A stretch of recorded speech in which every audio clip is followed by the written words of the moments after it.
Right, exactly. So even the idea of romance, like the definition of a romantic relationship or a romance is basically to always be just outside of reach of something. Oh, I can. Oh, Shakespeare. Oh, the Othello. We're fated lovers. We're always this, just almost.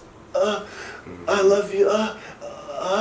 Like that's romance. No matter how much we fight, the universe keeps us away. We're always just out of the scope of our perfect love. You know what I'm saying? That's romance. That's that whole idea of, oh, I met this woman and the cops aren't going to stop me. My parents aren't going to stop me. No one's going to stop me from being with her. Like, that's romance. I'm constantly pursuing that desire. That's not life. That's like story. It makes for an engaging story, always having that conflict. But if you're actually trying to have a relationship, that not having each other, it doesn't work. Right. Not in the long term anyways. And even when you think about the idea of like romanticizing our lives, like for social media, again, people don't realize that's what people, again, don't realize the etymology of the word romance. So when I say I'm romanticizing my life, you're like, oh, like, you're just, trying to make it look pretty. No. I'm getting up every day and showing you today is the best day.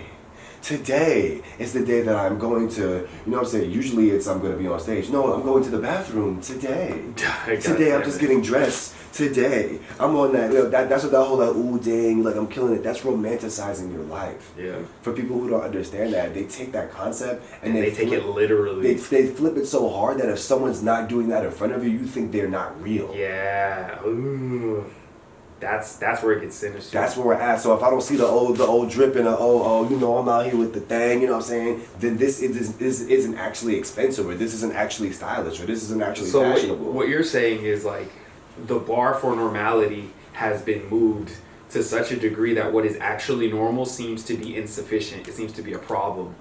Yes. That's crazy. Like, yeah, exactly. Like, even when you think about like I've talked on that a little bit before too. Yeah, that's real. I was having a conversation about like what streamers are doing now. Like, for example, like the Kai Cenats. He's having like, I think Curly just recently did like a 3-day mansion stream and stuff like that. And so like obviously you have the brand, you have the resources, but now people are just like that's the standard, bro. If you're not having a week-long stream, if you're not having a festival long stream with the sleepover plus Kevin Hart's coming through, bro, you're not really a streamer. I'm like, but you are. Yeah. Like, I just did a 13-hour stream last night. Straight up, people came through, conversed, interviews, all that. You know what I'm saying? Very as much a streamer as anybody else in a sense. But in this world, because I don't have 2 million viewers, I don't have 40,000 subs, I don't have the big mention, I don't have the celebrities coming in like, yo, what's up? You know what I mean? Like, it's like, because it's not on that level, people think that like it's not validated, it's more vindicated. So I'm saying about to say to bring it back to the beginning of the conversation, when it comes to romanticizing relationships, we could be in that space where, in your situation, where it's like I was just out with my friends, you know what I'm saying, and kind of maybe she expects you to like chase it down, maybe she expects you to like, yo, what you mean you was with your friends, da-da-da-da, it's like, I'm not doing that. I'm not, exactly, I'm not gonna rough you up and don't you be go, I'm not, what I told you was, I need you to like just contact me, let me know what's up. When I hit you up and asked you what happened, you gave everything other than just a mature answer. I have a great metaphor for this, and maybe this will resonate with you. Mm-hmm. So, and I promise I'll bring it back to the subject. You'll probably see it before I even get there. But for people who get addicted to fast food, what happens is the food is hyper palatable, and so like their body craves it because it's so stimulating to their system. Yeah. And when they go back to what regular food tastes like, they eat it and they're like, yo, this is disgusting. Like, what is this? Like, this isn't real. Like, I can't enjoy this. Right. And it's not that the food is the problem. Their palate has been adjusted such that they can't appreciate healthy, nutritious, fulfilling food for what it actually is. And so taking that to the emotional effects of romanticizing your life and falling into these caricatures and these portrayals, you've been so overstimulated by what this looks like and craving this that when you get something real, something like true security, true communication, real connection, you can't enjoy it because you're chasing the thrill, you're chasing that hyper stimulating version of that. And that doesn't sustain you, that's not nutrients to you, that doesn't feed you like this feeds you, like this builds you. And essentially, yes. Yeah, that's what's happening with people, and it's sad. It's really sad. That's what it is, man. Everyone, like, I guess find a way to put it, like, especially in LA, you can see it. Everyone, this is like, it's almost like this is the show me state. Everyone wants to be seen, everyone wants to be on the surface, but the people who are making the moves, we're in the cut making mistakes. Like, we're really taking the time to flip it over twice, put some rosemary on it, cover it, take it off, add some butter, shift it around. This is just one little meal. When you beep beep beep beep beep beep, we're good. Like, but literally, I can eat on this for a week. I can eat on this for 2 weeks if I take my time. In 10 minutes, you before you bit into this, 10 minutes from now it's not enough. You already know that. But you're gonna pull up to the club, bottle girl. You're gonna pull up to the party. But as soon as you walk out those doors, you're empty. You're waiting for the next party to do it again. When's the next event that I could come and pull up on? For me being a dancer, I don't have to dance at all in an event because I already know that I am this. I do this. You know what I'm saying? I don't have to wait, bro. Next time I get around people, when I'm in the crib, that's what I do. So when I come around y'all, I'm gonna be all crazy about it. I don't have to play the game and do the thing. You know what I'm saying? So again, this new generation is really getting into this romanticized idea of life instead of living life. They're complaining about what they see instead of living life. They're saying, oh well, people shouldn't. I was like, well, what have you been doing? Oh well, I don't do either. Instead of living life, they're just putting their opinions out there because talking about it is great, but you've got to live it. See, our generation comes from we're so aware of ourselves. Last generation, our parents, they weren't. They didn't know they had an issue. They didn't know that they were racist. They didn't know that they were, you know what I'm saying? They didn't realize that, oh snap, I'm actually traumatized. Every time someone does this, like, you know what I'm saying? They didn't know that. We're aware of it now. But the new generation, I'm not going to say too lazy, but the new generation is like, I mean, okay, yeah, we know everyone has traumas. We know everyone needs therapy. Yes, but you have to go to therapy. You have to go through therapy to be a better person. You can't shortcut the work. You have to do the work. You have to do the work. That's what that is. Yeah. And so bringing it back, in your case, the work is I simply asked for you to communicate. And when I asked why we didn't communicate, it would have been easy to be like, this is what it was. But what you try to do was write it off and make it seem like I'm doing a lot by simply asking for one adult to communicate with another adult. I'm not doing that for the rest of our relationship. It can't. It doesn't work that way. And if we're starting this way, then 6 months down the road, you're going to be like, well, that's not what I always do. Why are you acting weird now? Yeah, and that's the biggest thing is I couldn't set the precedent. Is like for the sake of I even said that when things were dissolving. I told her, like, for the sake of my self-respect, like, I have to end this, and I don't want to. Like, I want to be with you and I wish I could stay with you, but for the sake of my dignity, I have to let this go. And it's been challenging standing by that, but if I don't stand for myself, no one else is going to. I can't expect my romantic partner to, even if she had like the best intentions, like put what she did aside, like even if she was someone who wanted to stand up for me, she can't do it. That's not her job. It's like, I have to protect my dignity and my self-respect. Otherwise, I'm not someone that she would even deem worthy to be with. You know what I mean? Particularly as a man, like, it's really important to protect your self-respect. It's really important to stand up for your integrity and your dignity. Well, talk about it, bro. That's what we have. That's the energy that vibrates. Women think, I guess for women, it's like your self-preservation. You know what I'm saying? Like, what you bring to the world. You know what I'm saying? Who you are. For dudes, it's that self-respect. It's that dignity, that pride.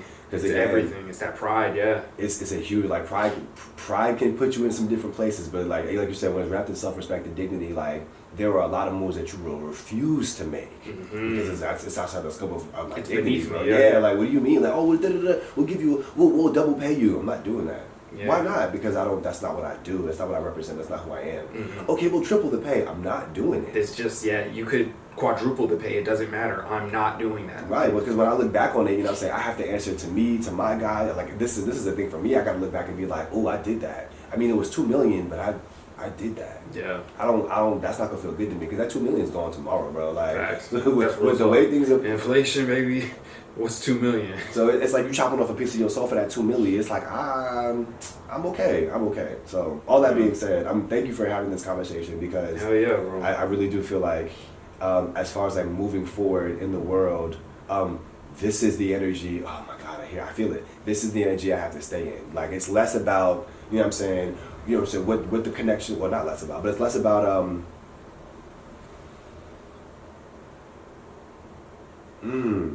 it's less about jumping through the hoops now, and it's more about making space with everything that you do. Like, I don't know, for some reason, like I said, even with this audition today, like, I feel like I'm gonna walk in and do my thing. Like, I'm not gonna speak ill on it, but a part of me is just feeling like I'm gonna walk in and do my thing today, bro. Like, I'm gonna walk in and do my thing. Even if I fuck the choreo up, even if, I don't know, but I just feel like when I walk in there, food in my stomach, low-key high, because I'm not walking in there sober. You thought this was going to be in there. Nigga be like, bro, you chilling? I'm like, yeah, bro, because I'm in a good mood. What you mean? My birthday was yesterday. Let's go. So I just feel like when it comes down to it, like, that's, I'm saying a lot to say that I think in this time, like, with things changing and shifting, the whys, the reasonings, and the foundation behind what people do is going to be far more important, because like everyone's knowing the moves now. We all know how to dance now. It's not hard to take a class to learn how to wave. It's not hard to take a class to learn how to house, to learn how to break. Like, you can take a class and in a month you have the skill down, because dance is a skill as much as it's a talent. You can teach skills. The physical aspect of it anyway. You know what I'm saying? So like, at the end of the day, like, we're like, everyone's learning these skills in that sense. You know what I'm saying? As the new generation's coming in, they seem more agile, more flexible, more whatever. You seem like more inept, more adept. But at the same time, the work that's not being seen, that inner work, those conversations, that self-awareness, that's the part that's really gonna kick shit up for this generation. So I feel like our job as millennials, once again, is to be able to translate or transfer that language from this side of the generation to this side of the generation. You know what I'm saying? Now that we're older, we're gonna have to, it's not just fight for your identity. Now it's, when you fight for your identity, realize that there are other people fighting for theirs. Your identity is, I just want to be a person. His is, he wants to just talk to kids. Be aware that people are shades of each other. Be aware that we're not just out here doing for us. What you do affects everyone else around you. Yeah. How do you think we got to Trump and Clinton? How do you think we got to Trump and Harris? What you do affects, and we're 30 now. 2 more elections, I'm going to be 40. And you're going to be 30 now. And now you're going to be the tastemaker. This is the time where we really have to shift stuff up. Like, it's not just about the what, it's about the why. It's about the why. At the end of the day, I get that you're getting paid for this, but why else are you doing it? If it's just the money, then you shouldn't be doing, or just go get a job that pays better. Because just doing it for the money is not enough these days. Yeah. It's like you said, it's not gonna, that caricature is not gonna sustain you. As an artist, it's not gonna sustain you. The money will never sustain you. Because as a true artist, you want to make more art. As a true artist, you want to say more things. As a true artist, you want to, the point of what you do is to be able to speak. You know what I'm saying? So if someone paid you the $5 million, yeah, you're going to go tour and you're going to go buy the new outfits and do the things. But at the end of the day, if you're a true artist, that money is a distraction. Because what you need to be doing is I need to be right back in that studio, bro. You heard about that thing that happened? We got to make a video. You heard about that thing that happened? We got to do a project. I want to be right back talking to the people. I want to be right back in the people's faces. Damn. That money's a distraction, bro. Or it's a resource to help me do more things. But most people, they get to the phase and the money is the reason. The money buys them. Yeah, I'm saying, I just need some more USD. Yeah, y'all buy my album, da-da-da-da. It's like, yeah, bro, at the end of the day, whether you bought it or not, if 20 years from now, if it's still in your brain, that's what we're doing it for. Yeah. You know what I'm saying? I don't know if you've noticed this too, but because we're 30, we've had friends who have achieved like a lot of success, and we've had friends fail. And what I've noticed is the time horizon, like how time plays a factor in these things, really starts to change your perception of what's good and what's bad. So for example, I want to use her as an example.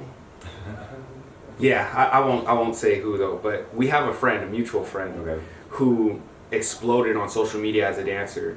And she fell into some dark territory where, you know what I mean, it was kind of like cult vibes, and people were starting to use and abuse. And it's like, for someone like us who perhaps didn't explode on social media and didn't get that kind of success, we weren't made victim or even exposed to those kind of predators and those kinds of things. And so it's like, what you view as like a good thing could end up actually being a terrible thing, because like trauma is real. You go through something like that, you're not the same. That ruins you for life. Whereas maybe we're still in the pits and we're still grinding, and maybe our explosion comes in 5 years, but because we have more time to mature and we have our lessons and we have our insights with us, we're now protected. We're now capable of fighting those kind of things off. And so like patience and just the factor of time and not rushing the process, that becomes so much more like important and appreciated as you age, and as you again just start to witness people and just start to watch them. The people who explode quickly typically fall off just as fast, or Yep. you know, they're victims of success. Yep, the way you get in is the way you get out. The way you get in is the way you get out. You get in quick, you ain't gonna be here long, you know. Right, and if you are, you got to keep doing things to keep that quick money coming. I've seen it. Oh my God, yeah. Ooh. That's the thing. That's the worst. Don't let you get on for like a little summer and then you get yourself a little apartment and then they're just like, oh, well, I mean, these are the only projects we have and it's some shit that you really not trying to do, but I gotta keep this money up. I've seen it, bro. I'm just like, oh, it's getting ugly, bro. Trust, It's yeah. getting ugly. Well, I mean, I'm gonna just take this job. Alright. Alright. You said you want to take it. I ain't gonna take it from you. That's real, bro.